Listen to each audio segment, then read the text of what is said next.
société. Quand l'Église perd une fois, je suis allé en Argentine. Le Seigneur m'a dit, ainsi l'Argentine. Et j'arrive en Argentine, c'était la plus grande église d'Argentine à cette époque, immense. Elle avait 8 services tous les jours. Il y avait 2000 personnes et c'était un réveil où les gens se convertissaient, couraient vers l'autel, jetaient des statues, jetaient des photos, jetaient de la sorcellerie terrible.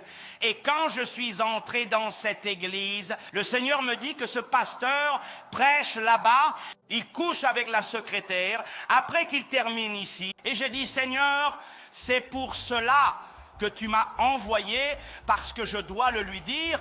Et quand je l'ai appelé, l'homme n'a reçu aucune correction, car le respect de Dieu, je lui ai inculqué le respect de Dieu. Et tu sais ce qu'il m'a dit? Il m'a dit, ma femme, je ne la supporte pas. Je lui ai dit, donne-moi 3 raisons pour lesquelles tu vas divorcer. Parce qu'il m'a dit, je suis en train de divorcer. Il m'a dit, je ne le fais pas ce que je fais. C'est parce qu'il y a une auto-justification. Quand une personne vit dans le péché, elle s'auto-justifie. Non, mais c'est que ma femme sent mauvais. Ce n'est pas que ma femme pète, ce n'est pas que mon mari pète, ce n'est pas que mon mari ne se lave pas, ce n'est pas qu'il n'utilise pas de déodorant. Et certains ne marient, mais ce déodorant. Regardez que la rue est mauvaise, dites Amen les hommes, s'il vous plaît. Je suis son exemple. Comme vous me voyez ici, parce que je crains Dieu et je suis un prêtre de Christ, je dois bien parler, je dois bien m'habiller, je dois modeler Jésus. Faites-le vous aussi. Nous sommes ici à l'église. Ah non, cela ne peut pas être discuté à l'église. Et je le confronte. Et il me dit que ma femme, et je lui ai dit, regarde, rien de tout cela n'est une excuse pour la quitter. Et il m'a dit, je suis désolé, mais je la laisse, ok. Il est parti, il a disparu. L'église s'est détruite tout. L'église s'est détruite et il m'a dit, non, je suis une personne qui a gagné beaucoup d'âmes et Dieu va me comprendre. L'église a été complètement détruite en 3 mois. Tout le monde était parti. Et la raison pour laquelle je vous dis cela est parce que lorsque nous n'avons pas la crainte de Dieu, il y a des domaines de nous où nous avons la crainte de Dieu, mais il y a d'autres domaines où nous l'avons perdu. Me comprend dans cette zone, je l'avais perdu, je suis allé lui parler, ils parlent à l'amour. Regardez ce que dit le Proverbe 16, comment vous corrigez le péché? Aujourd'hui, nous ne disons pas péché dans l'église, nous disons un problème. Ne dites pas péché apôtre parce que c'est un problème. Proverbe 16.6, regarde ce que dit Proverbe 16.6, la version normale s'il te plaît, Reina Valera. Nous allons le lire, 1, 2, 3, allons-y. Avec quoi? Avec quoi? Que signifie-t-il? Et pourquoi attaquer le frère qui est tombé? Pourquoi attaque-t-il? Pourquoi quand je fais une erreur, vous me démolissez? Pourquoi quand la sœur? Pourquoi le démolissez-vous? Et avec quoi corrige-t-on? Avec miséricorde et vérité. Dis-lui la vérité. Dis-lui la vérité. Dis-lui, regarde, tu es un adultère, tu es un menteur. Toi, dis-lui la vérité. Une personne est arrivée une fois et me dit, j'ai un problème de finance. Je suis toujours dans ces problèmes de finance. Et je lui demande, bon, et Dieu me dit, vous avez une idole chez vous.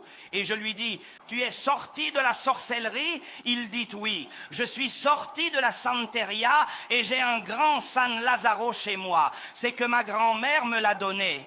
Bien sûr, tu as la malédiction et le Dieu Tout-Puissant n'est pas ton Dieu, c'est celui de Sainte Barbe. C'est un autre Dieu et il va assécher tes finances. Dieu n'est pas réduit à une statue. Dieu n'est pas réduit à l'image d'un homme. Dieu est Dieu, Tout-Puissant, l'Alpha, l'Oméga, le Saint, le Tout-Puissant. Lève la main vers le ciel. Celui qui était, celui qui est, celui qui doit venir à Dieu est très grand pour le réduire à une image d'homme.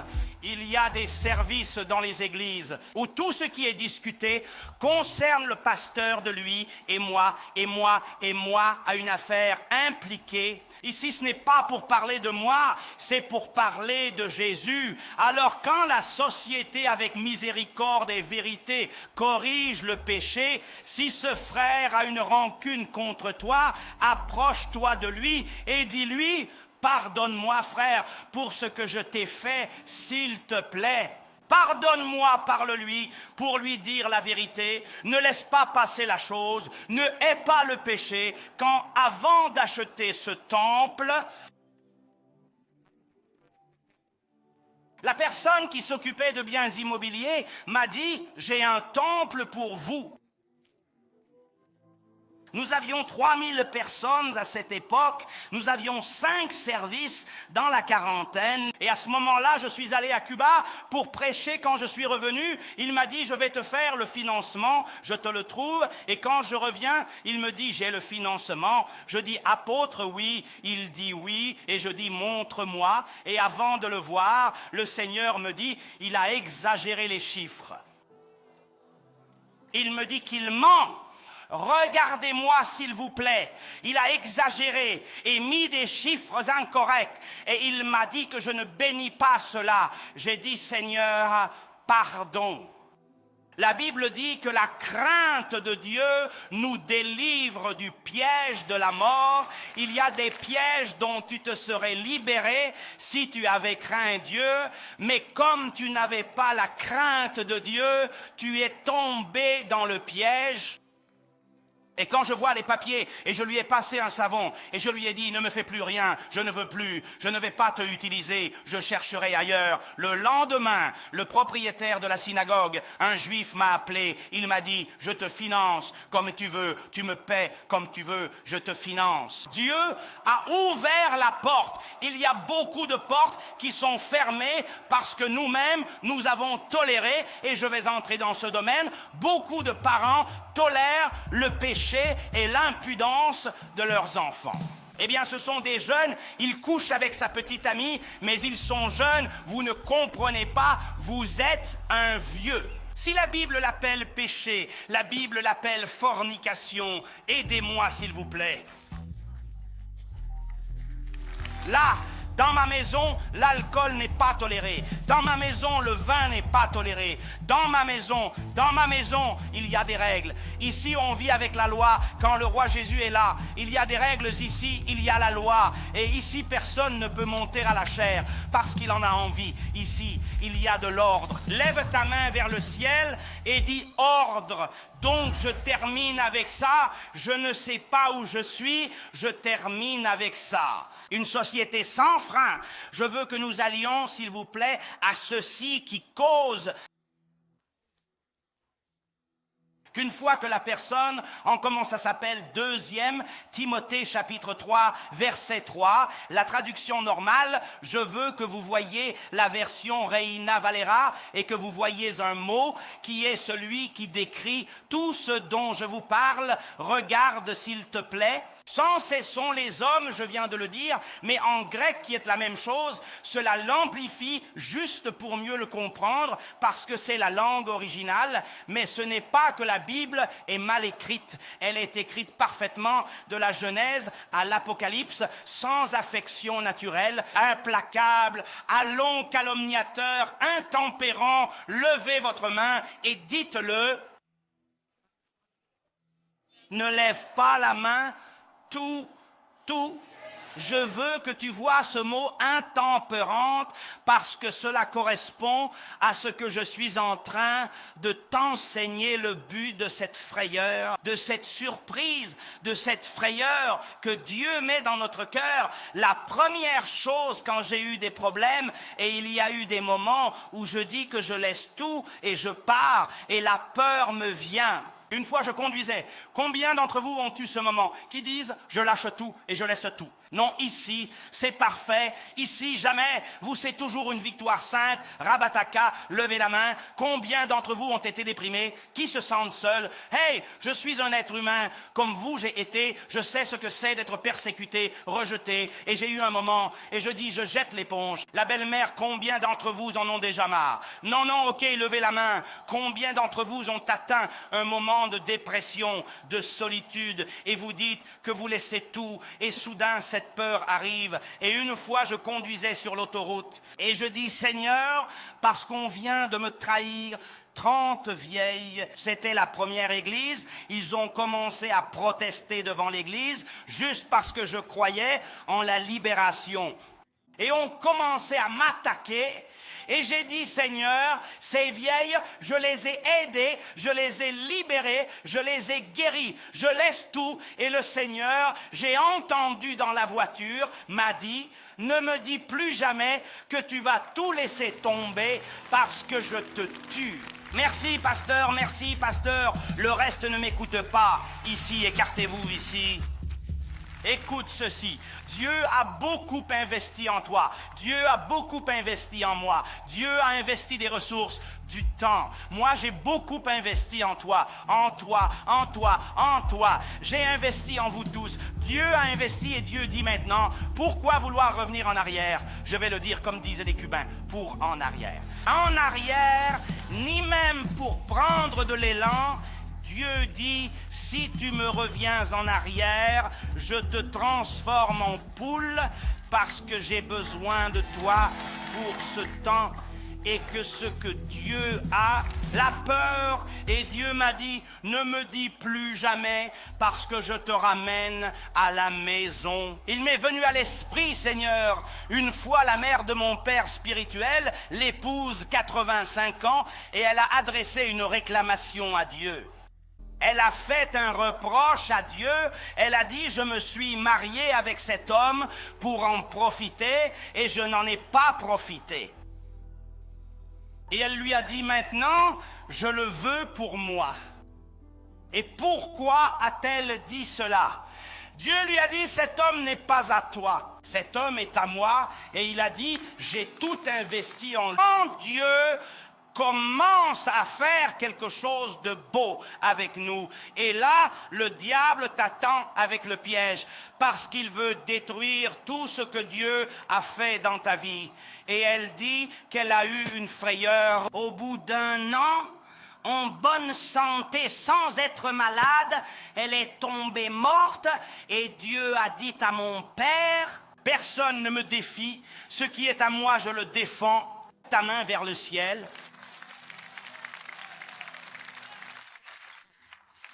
Il y a beaucoup d'entre vous qui pensent qu'ils peuvent partir comme ils veulent vivre sans loi. Et Dieu dit, j'ai déjà investi beaucoup, c'est trop tard pour revenir. Je ne te lâche pas, je préfère te ramener à la maison. Regardez ce que je vais vous dire.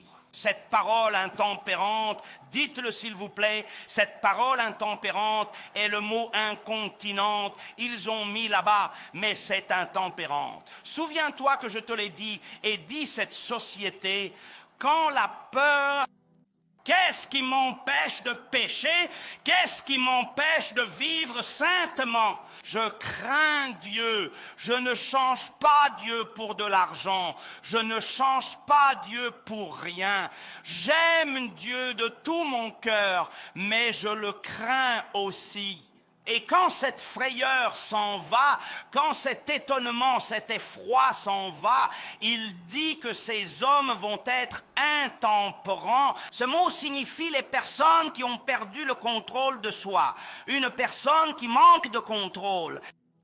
Écoutez ceci, incontinente et intempérant, sans restriction, sans contrôle, sans limite, sans force de volonté.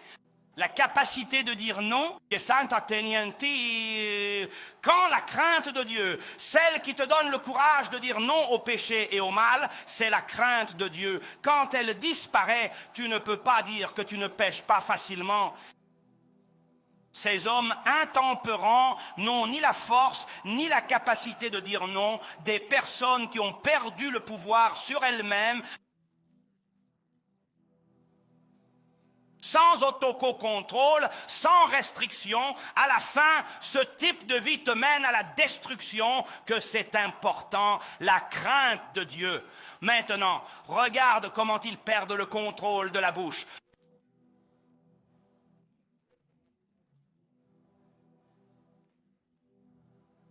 Écoutez, et je veux que vous voyiez les domaines dans lesquels, une fois qu'une personne perd la crainte de Dieu, elle perd toute restriction morale et pêche. C'est normal qu'il me voie avec l'amant, avec l'autre qui n'est pas mon mari. C'est normal qu'il le voie voler, au maximum qu'il le voie mentir. J'ai été avec des pasteurs, j'ai terminé un programme de télévision et à la fin, il dit: veux-tu venir te promener avec nous? Moi, bien sûr, allons-y, parce que j'aime partager. Et quand on arrive déjà, ils sortent les bouteilles. Quel manque de respect envers Dieu et moi. Et à ce moment-là, je lui dis: hé, quel manque de respect.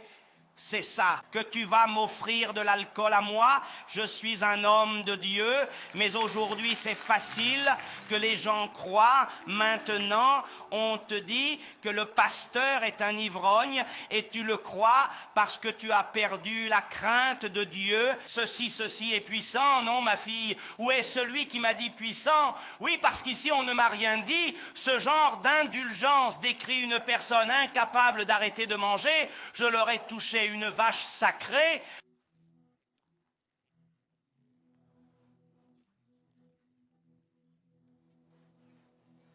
Ne peuvent pas arrêter de manger.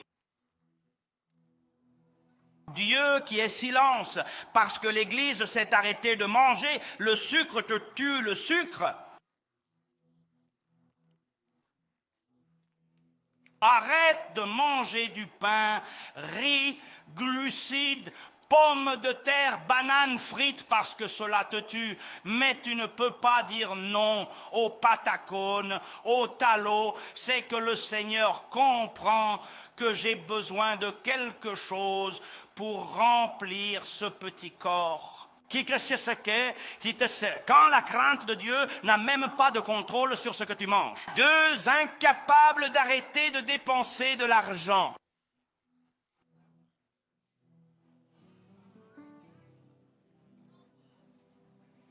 Chères sœurs, combien ont l'onction du shopping? Levez la main, mes sœurs, sincères.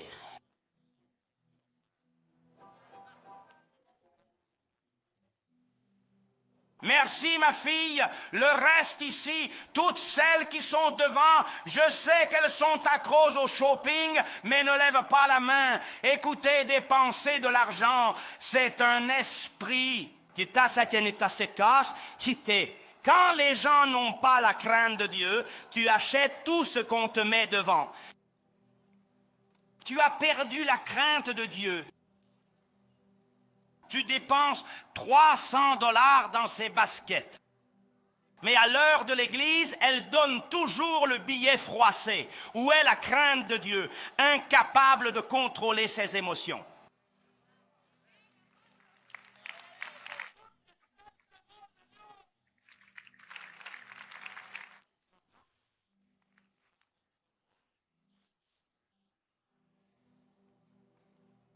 Combien d'entre vous connaissent des hommes qui explosent de colère? Levez la main. Ils ne peuvent pas contrôler leurs émotions. Parce que la crainte de Dieu, la crainte est ce qui te fixe une limite. Il dit, je ne peux pas exploser ainsi parce que je vais nuire à ma famille, je vais maltraiter mes enfants, je vais contrôler cette colère. Et la crainte de Dieu, la peur te dit, attention. Incapable d'arrêter des comportements addictifs. Des gens avec des comportements addictifs à l'alcool, à la drogue, à la pornographie. Emma, continuez s'il vous plaît. Quand la crainte de Dieu s'en va, une personne sans retenue qui ne peut s'empêcher de picorer. Il y a beaucoup d'entre vous qui luttent pour arrêter quelque chose.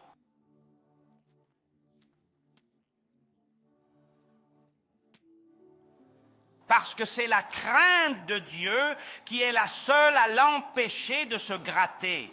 Une personne qui n'a pas de contrôle sur le sexe débridé. Pornographie. Elle sort de l'église à 3 heures du matin et regarde la pornographie. Nous avons perdu la crainte, l'adultère, la fornication, l'impureté, la lascivité, le désir effréné. Enfin, la société qui a perdu la crainte de Dieu ou l'a retenue parce que la crainte de Dieu est absente. Un des objectifs de la crainte de Dieu est de contenir le mal. Quand dans cette église, moi, en tant que votre apôtre et votre pasteur, je perds la crainte de Dieu, tout le monde commence à la perdre et le déchaînement moral commence.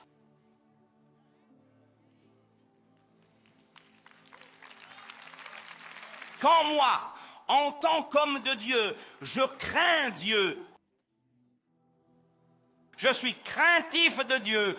Toute personne qui est près de moi et vit dans le péché doit ressentir le péché. Elle doit avoir la conviction de péché. Une fois, j'ai amené un homme d'affaires chez moi.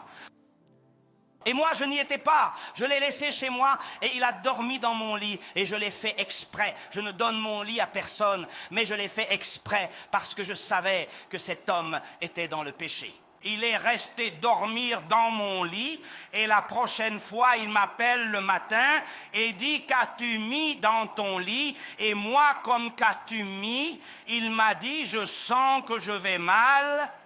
Je suis fidèle à ma femme infidèle et j'ai besoin de lui demander pardon. » Personne qui est proche de l'apôtre Maldonado, et je n'ai pas dit que je suis parfait non plus, peut se sentir bien s'il vit dans le péché. Dites-moi amen ici. Et le but est de ne pas pécher si nous voyons les statistiques de la pornographie.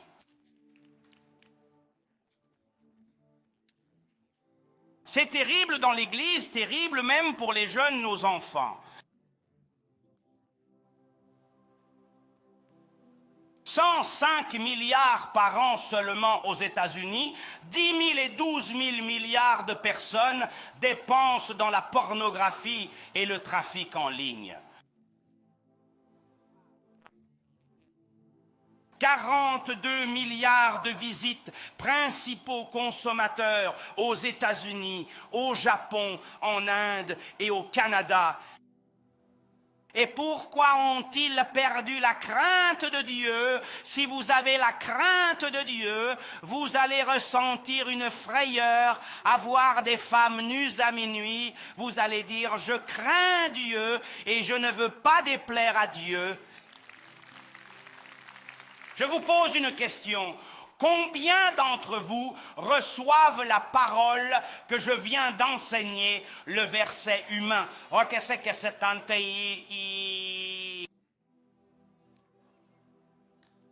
Je crois que personne ici ne peut dire non parce que cela m'a touché ou Dieu m'a confronté. La crainte de Dieu nous pousse à obéir à la parole. Une personne qui n'obéit pas à Dieu est une personne qui n'a pas la crainte de Dieu. Merci d'avoir regardé cette vidéo. Si vous l'avez aimée, n'oubliez pas de vous abonner à notre chaîne pour ne rien manquer de nos prochains contenus. Si vous souhaitez participer à notre projet ou en savoir plus, n'hésitez pas à nous envoyer un message privé. À bientôt sur Mayerema TV.